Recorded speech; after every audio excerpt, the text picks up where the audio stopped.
So, welcome everybody to today's webinar on what switching to an Octopus meant for our glaucoma service with Dr. Jennifer Myers from the Wills Eye Glaucoma Service.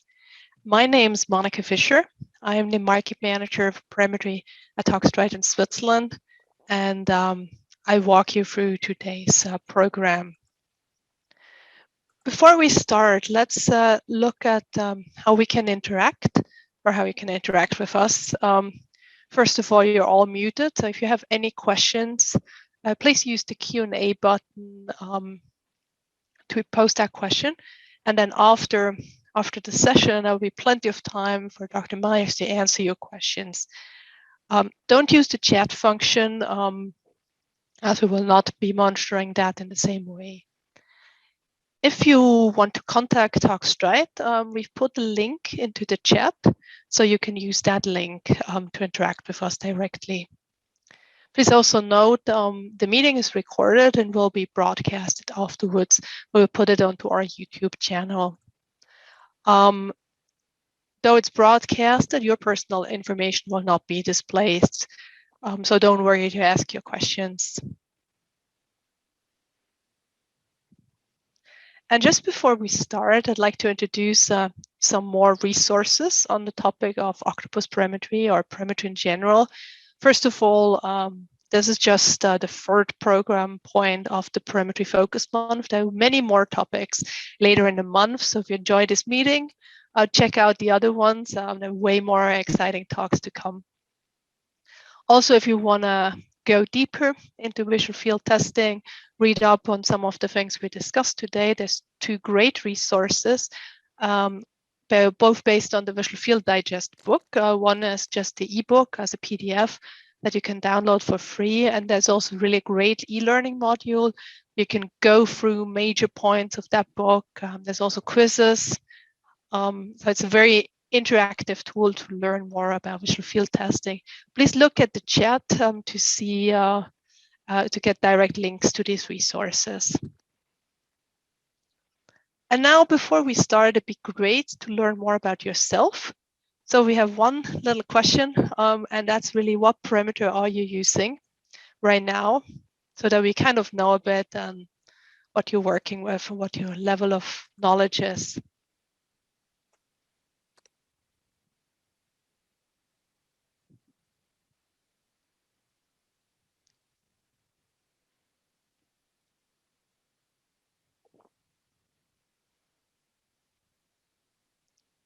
Just type if you haven't typed yet.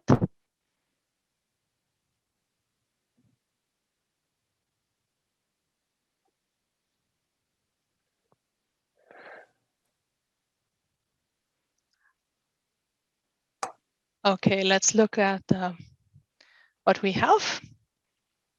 Well, a lot of Octopus users, but also a lot of users of other devices. So let's move on to our actual talk today. It's my very great pleasure to introduce Dr. Jennifer Myers. He's a board-certified ophthalmologist and chief of the glaucoma service at the Wills Eye Hospital in Philadelphia. His central tenet as a physician is that each patient should determine, with the help of their physician, what is in their best interest among many treatments. So he really takes the time to interact with his patients. He's a respected lecturer on glaucoma diagnosis and management and has published extensively in the field. He's also active in clinical research, having participated in numerous surgical trials and multi-center studies on glaucomas. His key areas of interest are new surgical techniques and the topic of this talk, visual field testing. So very warm welcome, Jennifer Myers. So let's start with the topic. I know that you at Wills have switched from an HFA2 to an Octopus 900 in 2009. So let's jump into it. What were the deciding factors for that decision? You know, it's hard to believe that it's been more than 10 years, Monika, as we discussed. Time flies, especially in clinical practice. You know, at the time, we were frustrated with trying to look at our visual field results in an EMR environment. And so we were looking for a better experience in terms of the tools we had to look at progression. We were looking for a robust platform for EMR and networking. And we also wanted something that would be easier for our patients, if possible, because patients are always frustrated by visual field because it's a tough test. Yeah, so let's start with the first one of the things you mentioned, progression, right? 2009, I think that's something fairly new.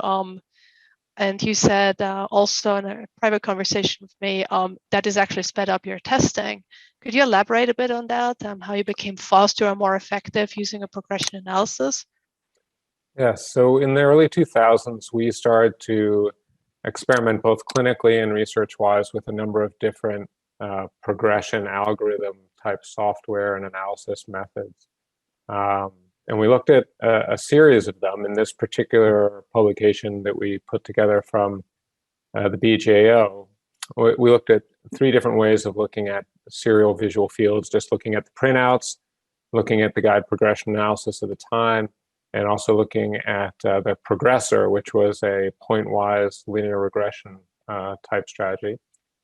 What we found was that as we used these progression methods, we tended to all agree more of the time among the experts, and we were also very reproducible ourselves. Like if I said the patient progressed when we retested, I would say the same thing.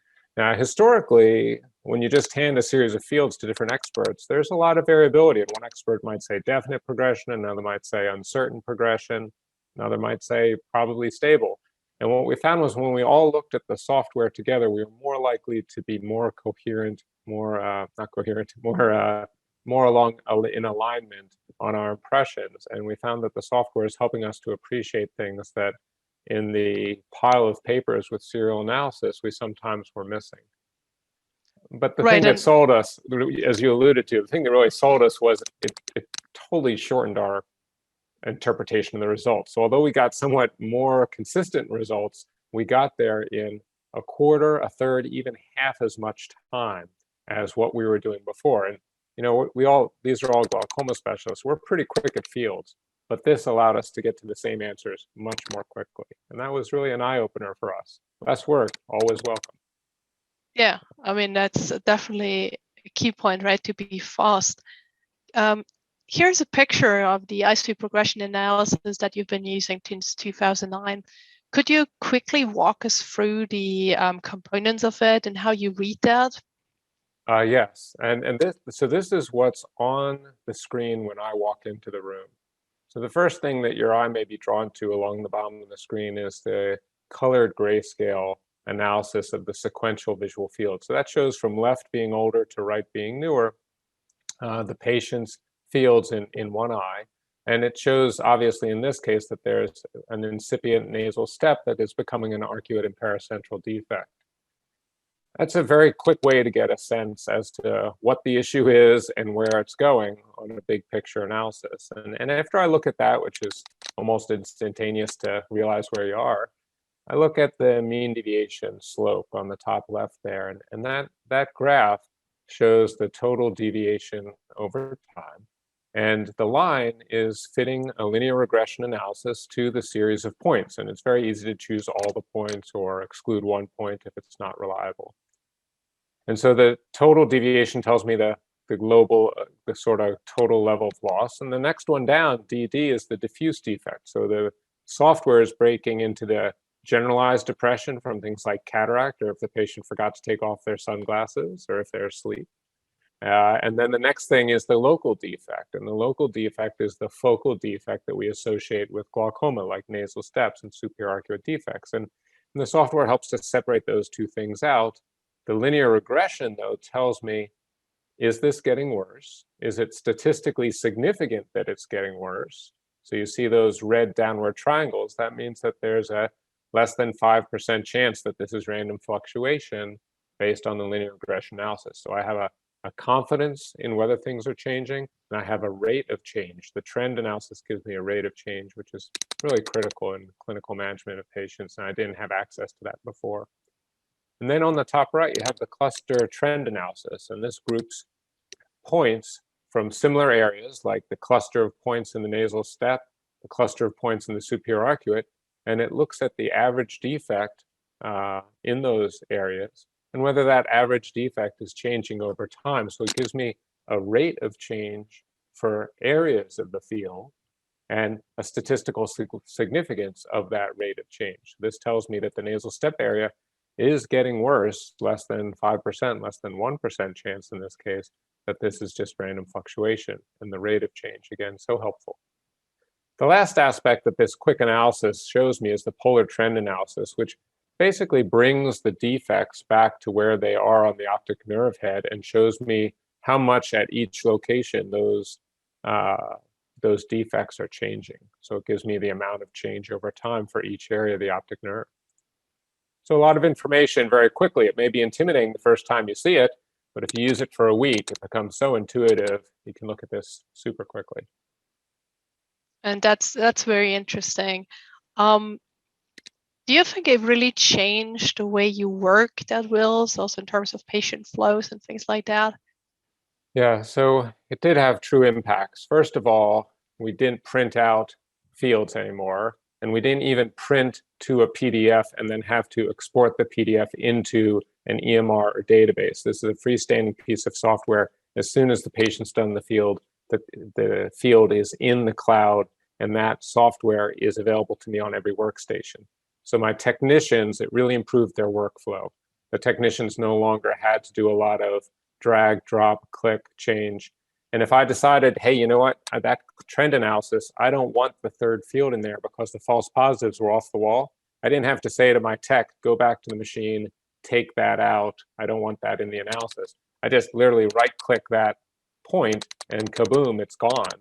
And in fact, I can click it on, click it off, and see how much difference it really makes to the analysis. So made my life easier. I wasn't chasing after techs, and my techs were super happy not to be doing as much work. This is just sort of, you do the field, and from their standpoint, the field is done. They don't have to worry about it after that. And I mean, it is real interactive data, right? You don't need to think about baseline, and then there's learning curves in the first fields. I mean, you just could always choose which fields to include, right? This is a true trend analysis. Right, which and it makes a difference, clinically. So we see progression, we intervene, and resetting that baseline is not now some formal process where I have to choose two new fields.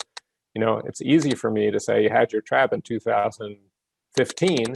I'm just going to highlight the field since 2015. It's very simple that way. Yeah, and I mean, you mentioned networking, especially at that time, to be a major factor, because I mean, right, there would have been other options for progression analysis out there at that time, like this, the Humphrey GPA. But you chose for an Octopus. We'd been on Humphrey, and so we really investigated things very thoroughly. We talked to some of our colleagues. At the time, with our old system on Humphrey, we were moving floppy disks between the machines to try to stay current. And sometimes it mattered which machine the patient was on because the data wasn't quite up to date on the other machine, and that created headaches in workflow. When I spoke to my colleagues who were using other software, I found that many of them were having troubles with robust, dependable network performance. In other words, there'd be crashes, glitches, and problems that were taking them offline at times for them to view the data live. And at the time, we had gone through an EMR change a couple years before because of issues sort of like that. And I just didn't have it in me to deal with a piece of software that wasn't going to be plug, play, and forget. And so this software for us has been completely robust. It does not crash. The other thing is that because all the fields are up to date, as soon as the field is done in the cloud, it just doesn't matter which machine the patient goes to. They're all equivalent, whichever the machine patient walks up to, in the several field rooms we have next to each other, in the field room in a different department across the hall, in a field room in a different office. It all comes out the same. From my standpoint, it's completely transparent. So that really helps. Yeah, and I can totally relate to that you don't want to worry about technology in your daily life. Just want it to work every time. I mean, I definitely see it work that way too. I mean, nevertheless, right, there are advantages, but I mean, you made this move from the Humphrey perimeter, and I find a lot of people are kind of shying away from transitioning to another perimeter because they fear the transition is going to be complex. What major concerns did you have or your team have on switching perimeter type? So those were huge concerns. The concerns over having two different data sets, the concerns over how we would be able to view old fields and new fields, and the concerns over whether those two fields were compatible. We had discussions and discussions and discussions. And the things that allowed us to move forward, the factors that made it easier for us to take the leap were, first of all, that Haag-Streit was able to move 140,000 of our old fields from our old database into the new database. And what that meant was that this same software I was using for all my new fields had all my old fields. And so I didn't have to go back and forth between different softwares or different parts of my EMR to see the data. It was all right there. As you can see in this actual example, here's a patient who was managed for, as shown here, 4 Humphreys, who then went on to half a dozen Octopuses. And you can see that the data is remarkably similar. In fact, the difference for most patients between an Octopus and a Humphrey is less than the difference just between any 2 days of testing for that patient. And so it was fairly seamless in terms of us viewing the data.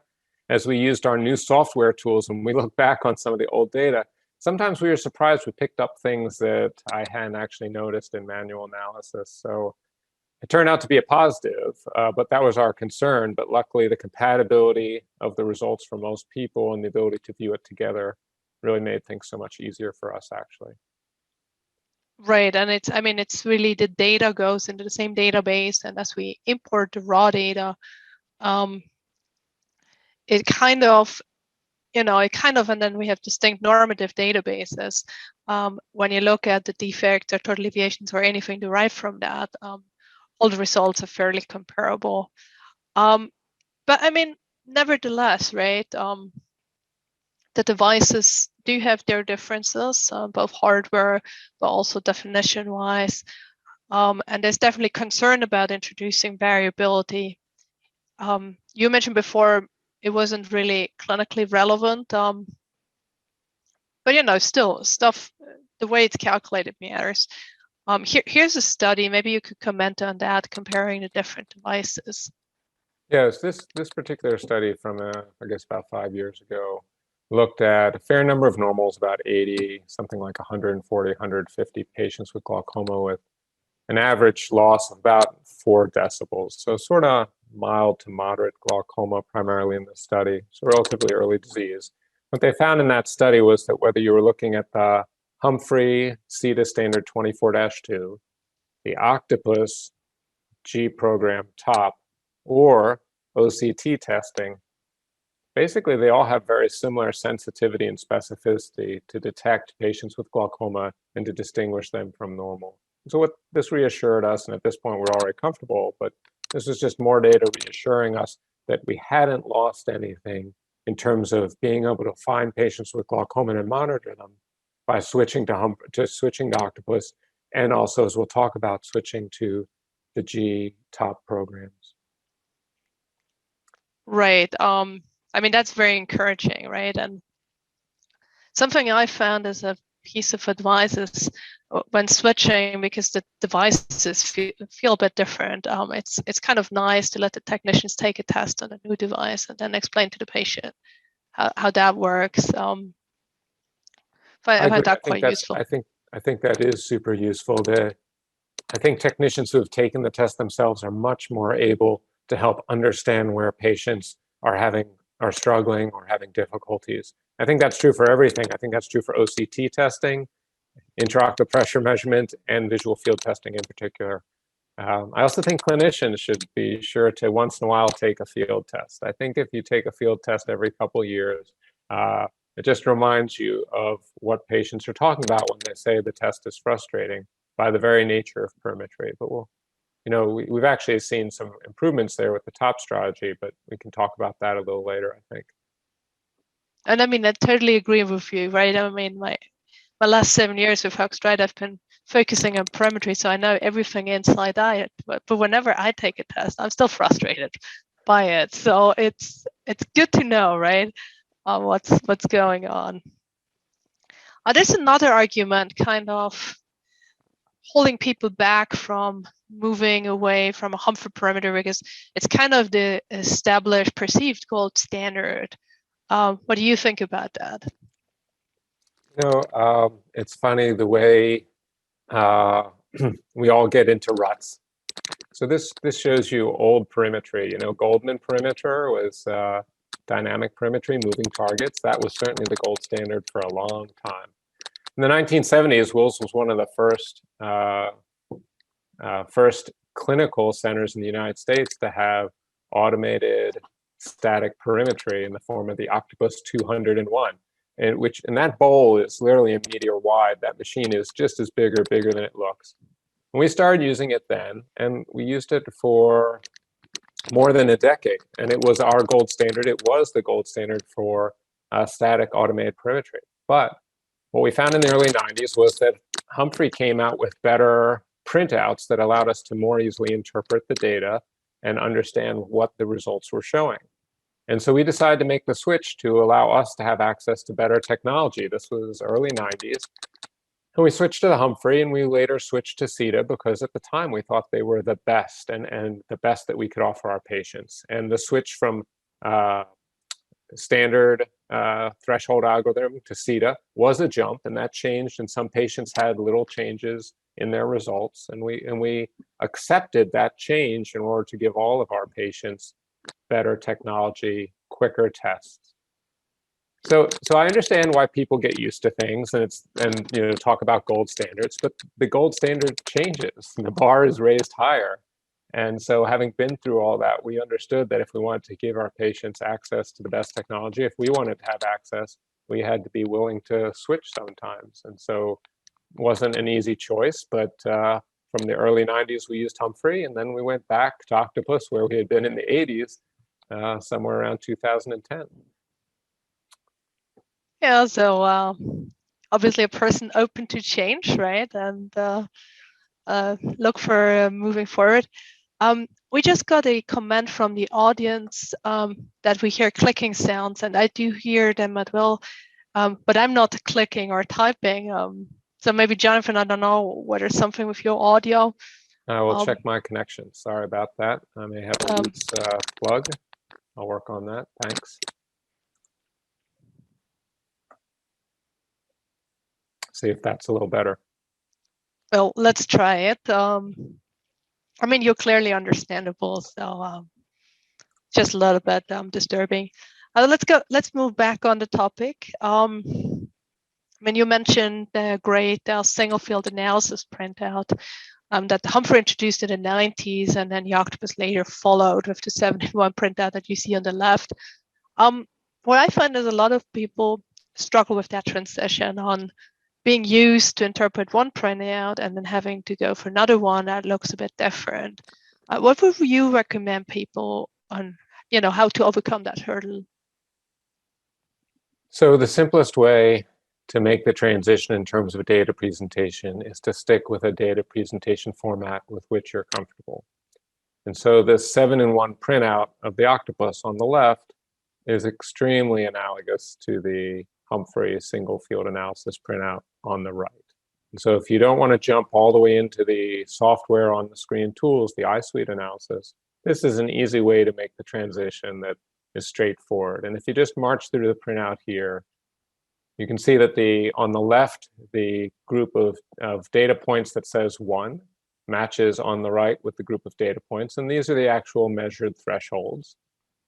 Labeled 2 is on the right, the gray scale, which shows you the darker gray scale means greater defect depth, as everyone knows. And on the left, you have a colored gray scale where, as we go from white to yellow to green to brown to black, we go to greater defect depth. So that's highly analogous.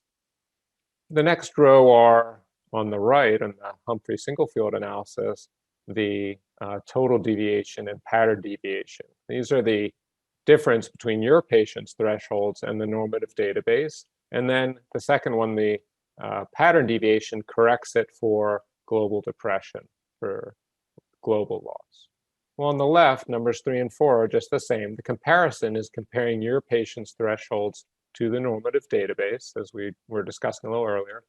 And the next one, number 4, is the corrected comparison, where we correct that comparison for global depression, things like cataracts and diffuse depression.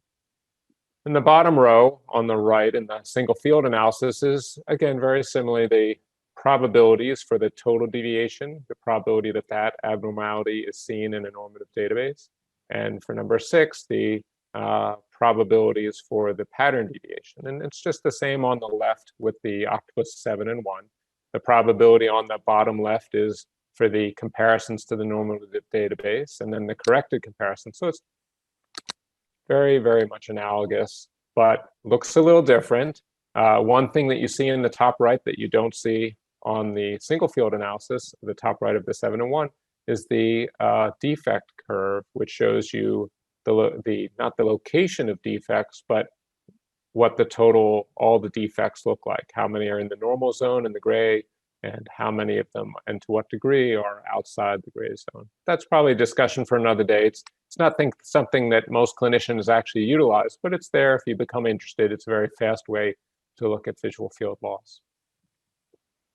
Very interesting. And if you're thinking yourself about making the transition, the book Visual Field Digest that I introduced in the beginning, and there's a link in the chat, has actually a whole chapter on transitioning with a table side-by-side comparing the total deviation with the comparisons, the pattern deviation with the corrected comparisons. So you can really just really easily relate the images to each other. Yeah, actually, that book can be used at any level. It can be used as a textbook. I find sometimes when I forget something, a specific minutia aspect, it's very easy to just look up an answer to a single question about a single printout or display. It's really a great reference tool.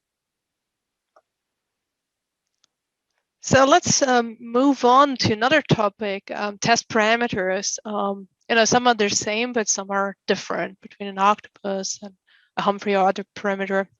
What would you recommend to a new user of doing? Well, for the novice in the world of Haag-Streit perimeters, it's always easiest to stick with what you know and you're used to. So if you're used to a 24-2 or a 30-2 program, it's fine to just continue to use a 24-2 or a 30-2 program. Similarly, the 10-2, the central field, is something that's easily used with Octopus or Humphrey. We started off that way, but very quickly transitioned to other programs for a number of reasons. So we switched to the G program, which has a different orientation of the test grids. It covers a similar area, but in a different display. Thanks for the switch. Yes, so I switched right here. Yeah, so on slide left, you have the G program, and on slide right, you have the standard 24-2, which tests out to 30 degrees nasally and 24 degrees temporally.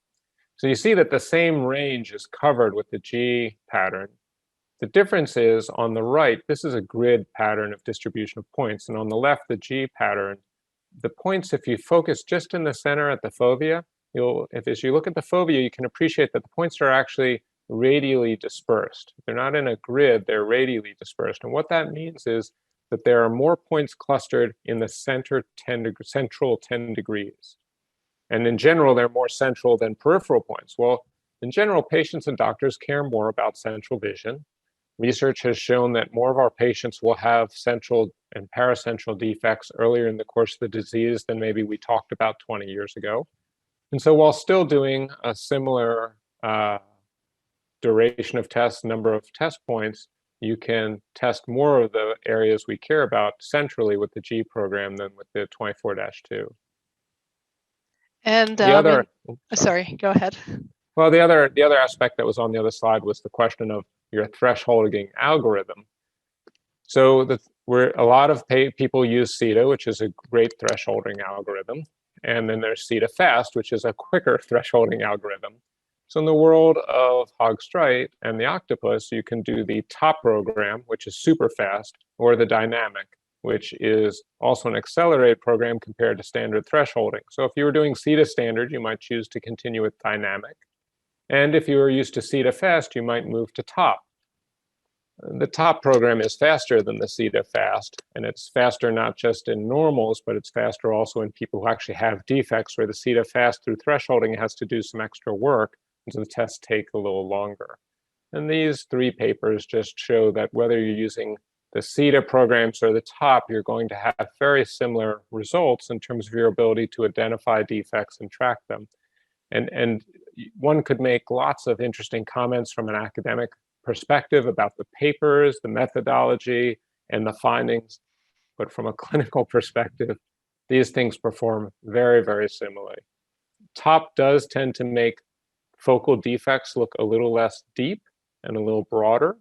So it makes defects a little wider, but a little more shallow. But if you know that about top, it's easy to interpret top fields. And I would just point out that before CETA, when we did full thresholding, full threshold defects tended to be a little less deep and a little broader than CETA defects, which tended to be more focused in a lot of ways. And there were arguments about whether that was thresholding algorithm related or because the CETA test was faster than the old full thresholding.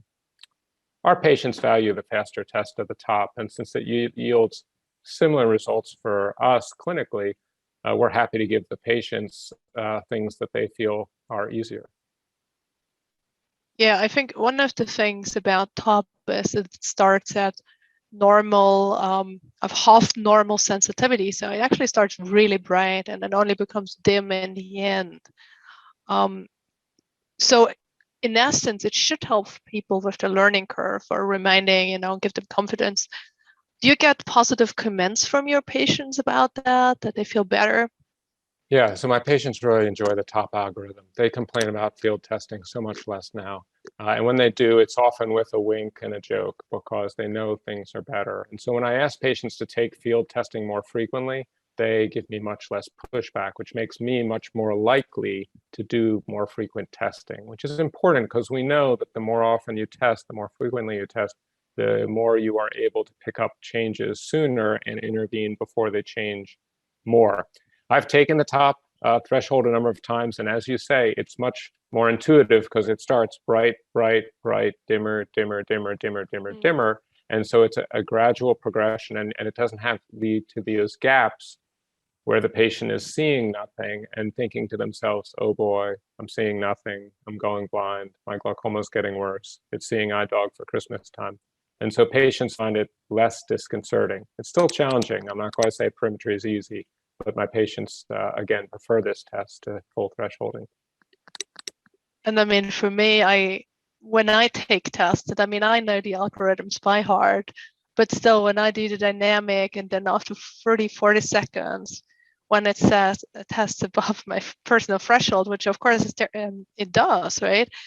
I'm just getting nervous, even though I know I shouldn't, right? Whereas with top, of course, that doesn't happen. So I think that's a big plus. Even though mathematically you could argue dynamic is a bit more precise, right? Let me get back to one point on G pattern focal point. I mean, there's been a lot of attention in the last 10 years, a lot of work by Don Hood's lab, for example, on the paracentral defects that we miss with the 24-2 patterns. When you switch to this G pattern, did you see more paracentral defects appearing in your glaucoma population? We have picked up some that we weren't seeing before. And once we pick up something paracentral, we try to switch to a 10, what used to be the 10-2, but we actually look at the M pattern now. The M pattern is for the macula, and like the G pattern, it focuses, it's a radial orientation of the point, so we have even denser testing really in that paracentral area. I find it really important to pick up these paracentral defects because a little worsening of a nasal step, the patient and I don't care that much about compared to a little worsening of a paracentral defect. That's something that really affects quality of life, reading speed, and general happiness. So it's been helpful. I won't say most patients have paracentral defects, but the occasional patient you pick up, it's always sad to see it, but good to know about it. And yeah, definitely. So let's move on to something else unique to the Octopus, which is the cluster analysis. Could you explain us a bit how that works and how you use it and what benefits you get from that? So the cluster analysis is really a different take on looking at the data from the field test. Rather than looking at individual points, it groups individual points into clusters based on the discussion points we always consider: nasal step, paracentral. Shown here, there's a defect you see on the left in the colored grayscale that's a little yellow area. You can see the probability in the middle figure, those couple points that are abnormal. And then in the cluster analysis, you can see that that whole group of points on average is off by about 2.3 decibels compared to the normative database. So that's helpful for me to know where it is and the average level of defect. It can be more sensitive picking up defect because a whole bunch of points that are off by a little bit can be significant, even though each point isn't significantly changed. Also, we know that there are little fixation shifts between any two fields for any patient. And those little fixation shifts can change individual thresholds for individual points, but the cluster, looking at a whole area, is much less sensitive to slight fixation shifts. So this helps me to more quickly get to more sensitive data. Right, so have you made it a routine that you look at this every patient, or are you just pulling it out for special patients? Yeah, so for me, because it's on that trend analysis, which is my go-to page, I look at for every patient because it tells me where is the defect, how big the defect is, and if it's changing, what the rate of change is. And for me, that rate of change, the trend analysis, is so helpful to understand if the patient is stable and adequately stable. A little bit of change in a 95-year-old is okay, but that same rate of change in a 65-year-old probably is not okay. So it's really important data for me clinically. Mm. So let's move on to another one, the polar analysis. I have a little video with me that be great if you could comment it, because it's maybe not so intuitive to understand otherwise. So this is a great video that your team put together, Monika. It shows that if we have these defects, we know the level of defect at these locations. We can trace each of those locations based on the work of Garway, Heath, and others back to the area of the optic nerve head where the problem arises, okay? So we know, for example, where the nasal step goes to. And so what the software does is it converts those defects to the area of the optic nerve that we should be looking at on, for example, an OCT. And the length of those lines is proportional to the degree of the defect versus the normative database. So it's a very intuitive way to look at the location and the degree of problem. Yeah, so here's another one, an example case on the top, the grayscale, cluster analysis, and polar analysis. And then on the right, there's the optic nerve head projection analysis, something that we introduced just recently with the EyeSuite i96 software. Could you comment on that, how to read that? So you can see on the top left, the corrected grayscale, that there's a superior arcuator Bjerrum scotoma that's really dense in one area and diffusely has mild depression. And it tracks all those defects back to the infratemporal area of the optic nerve head shown below in the polar analysis.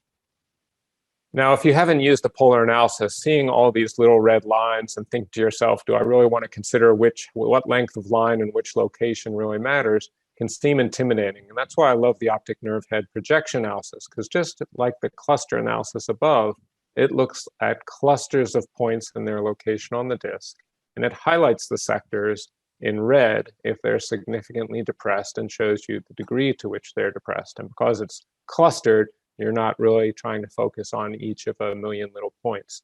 So it's very intuitive, it's very quick, and it's very easy to compare this to OCT data, of course, which we always want to look at how those two things interrelate. So there is this case here that we already shown, at least the above section before. Could you comment about how you read this clinically? So as you said up top, we have just the same data presentation we were looking at before with this very mild superior arcuate depression that really looks almost clinically insignificant when you look at the individual points. And as you look at the polar analysis down left, you can see there are just a couple points that have slightly longer lines. If you look at the optic nerve head photograph, there's a disc hemorrhage, easy to miss, that suggests that something's going on. As you look at the ganglion cell on the macula map, you can see that there's an area of thinning of that layer inferiorly in the macula. And then at the optic nerve head projection analysis on the right, you can see that there's a sector there that corresponds to each of these that is the sector that's abnormal, and it's clearly highlighted as it looks at the grouping of those points. So definitely something useful. There's another addition to the Octopus just introduced with the latest software, the EyeSuite i96, and that's a binocular summation feature. Could you comment on that? Yeah, I think this is a great addition. Obviously, it's time-consuming and difficult sometimes to do binocular fields for a number of reasons. It's one more test for our patients.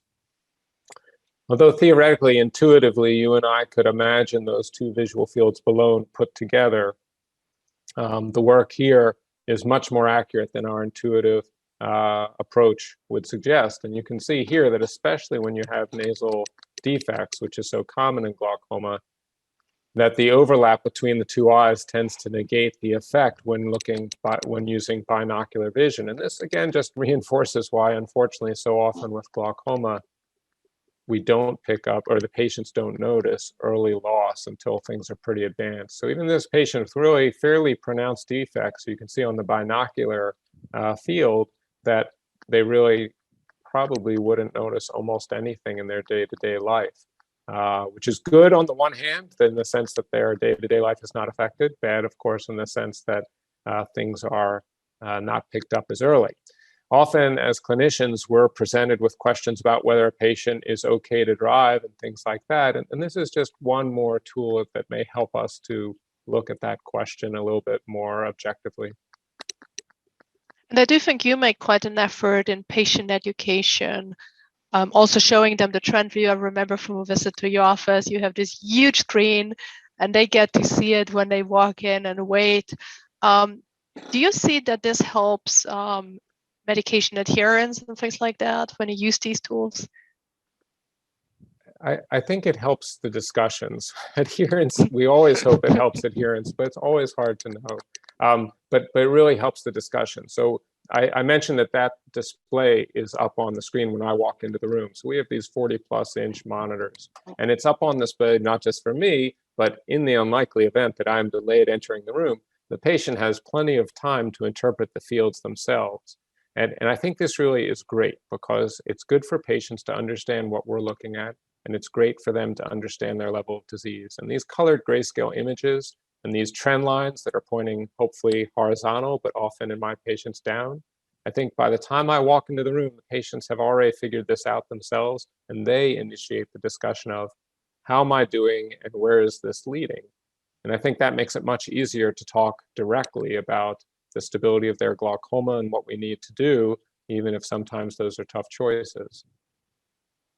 Yeah, I think that's a very good point. Let's just touch on the last feature of the Octopus that we haven't talked about. That's fixation control. Little bit different from the gaze tracker you have on other parameters. Could you comment on that? Yes, another bonus we received in switching to the Octopus. So gaze, the gaze tracker gives you a sense as you look at as to whether the patient was doing a good job of keeping their eye steady during the test, and helps you to interpret whether the test accurately represents their visual field. Another approach, of course, is that when the eye is not pointed in the direction it should be pointed, to not present stimuli. So on the right, you see that when the fixation shifts, the gaze tracker is looking at the eye, and when it detects that the eye is not centered, that it's pointed off to one side or another, it stops presenting stimuli until the patient refixates. And that means that the stimuli that I see as part of the visual fields, the results, I can be confident that those are stimuli in the locations that were meant to be tested. I don't have to just look back on gaze tracking and hope. Additionally, patients always worry that they've missed a stimulus because they blinked.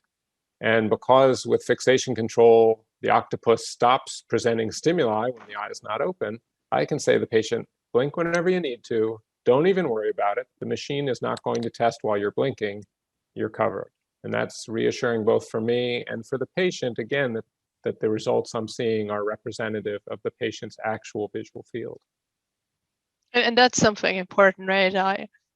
when I teach, I always say patient need to be comfortable, as a simple message to technicians. Whatever you can do, make them comfortable. So for the remaining part of the talk, do you mind giving us a quick tour through the EyeSuite, the way you're using it? Just very brief. Let me change the screen. Maybe let me just quickly talk about navigation. So on the left, that's kind of a navigation panel where you can select fields, the ones you want to look at. Then the middle, that's where you see the fields, and there's always these pop-ups where you can get more detailed information and interpretation aid, all kinds of views you can get at. And then this is the view that you're using, and you mentioned before. The now I'm not on the eye I wanted to show. That's the glaucoma eye. Could you maybe comment a bit on this just once more? So I mentioned how one can intuitively look at that bottom bar, and what each person chooses as their workflow may be different. But for me, I look at the bottom bar. If there's a field, this field, or a different field that I don't like, I hover over it as you're showing there. And when I'm hovering over it, I can see the false positives and false negatives for each field very easily. And that helps me interpret if there's a bad or surprisingly good field, whether it's because of an artifact. So I walked through before about how I look at these different mean deviation and local deviation, LD, the global depression and the focal depression. And that very quickly gives me a sense as to whether things are getting worse and how quickly.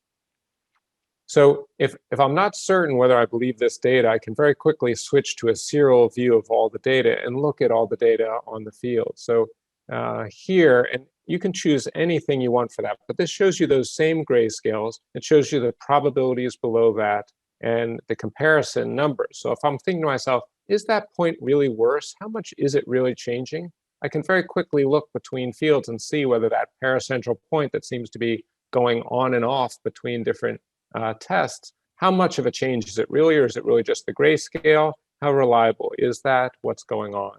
And if you don't like probabilities and you'd rather have something else in there, switching that view and customizing it, especially if you're Monika, is super quick. But even if you're not, it really is just as simple as that click. And now I can look at the cluster analysis and have a more overarching sense as to how much things are changing, how quickly.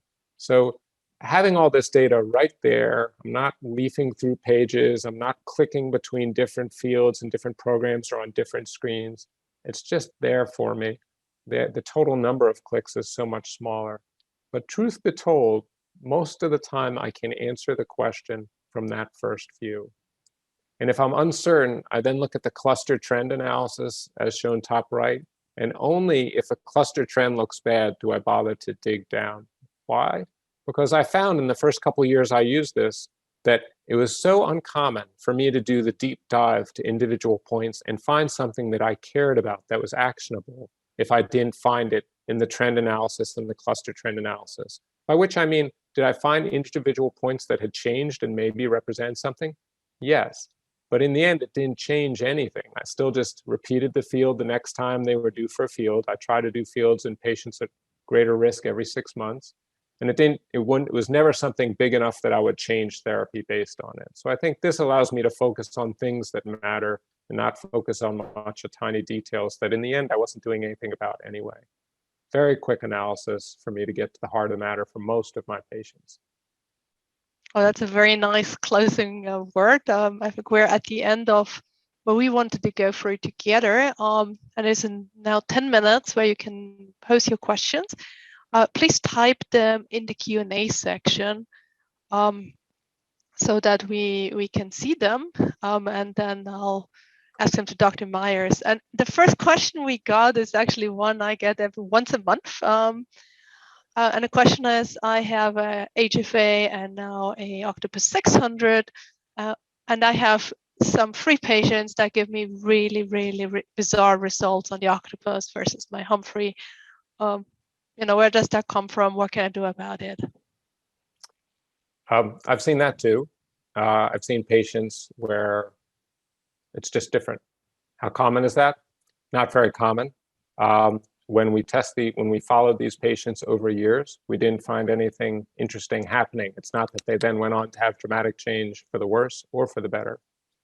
A quick anecdote. We did a study on pattern electroretinograms. And one of my patients with ocular hypertensive with perfect fields showed up with paracentral defects on the pattern electroretinogram in both eyes. And they were really profound defects. And we repeated the test. It was just part of a study, and it was just a random finding. So we repeated the test, and it showed up again. So I did 10-2s, I did 24-2s. This was before we had made the switch to Octopus. And I couldn't find anything on the actual field. And I actually got a head scan on the guy because I was just concerned that this new test, the PERG, had picked up something I was missing. And we could find nothing to back up that abnormality. Why does he have that on that one test? I still don't know this day. I still see him, nice guy. He was very good sport about all the testing. For individual patients in medicine, there are abnormalities we will find sometimes that we don't have the technology to explain. And that's going to be true for Humphrey, it's going to be true for Octopus, but they're going to be few and far between. That's my experience, at least clinically, and we certainly had a lot of patients that made the switch. Yeah, and I think, I mean, we of course dig into these things from a service point of view. And what I often find is you're just kind of sharper looking at these occasional poor patient days, poor patient performance days when you have a new machine, right? And you get something you cannot explain, and then you suddenly, and you had that before, but you didn't pay that much attention to it because you already have more data. You're nodding. Yeah, I think that is human nature, but I think it's also great that clinicians, when they make the change, look carefully so that they make sure that they're not somehow switching to worse technology, and look carefully so they understand what the differences are. And I think that's to your credit that you're troubled by the difference. I mean, that's important to figure out why our patients do show changes, but luckily it's few and far between in our experience. Okay, we got another question here. It's kind of relating to the same thing. Repeated results show no pattern of defects on Octopus, and same patient absolutely normal with the age of A. Why is it so? Now, I'm not sure I understand the question. Maybe Dr. Myers, if you can read it. So there are a couple areas where you can find differences. So if you have someone, again, if you're doing different thresholding algorithms, there are going to be differences. But the differences are usually going to be quite small. And there are a number of, as we point out during lecture, there are a number of actually academic studies showing that that's the case. But they are different thresholding algorithms. So occasionally you'll find someone where a different grid pattern, a different thresholding algorithm will pick up something the other one didn't. And it may be repeatable. It doesn't mean that one's right and one's wrong. That would be like saying that an OCT that shows nerve fiber thinning is wrong because a Humphrey doesn't show a nasal step. They're different tests. There are going to be differences sometimes. But again, perimetry, different tests are going to be less common than tests that are highly similar. And there's just literature to show that. But your experience is valid. You're going to find differences if you're looking closely. Yeah. And I just got clarification on that question. It actually says multiple defects on the Octopus, but the Humphrey field is normal. Yeah, keep testing. Keep testing. Either they're bad at taking the new Octopus, or something is changing.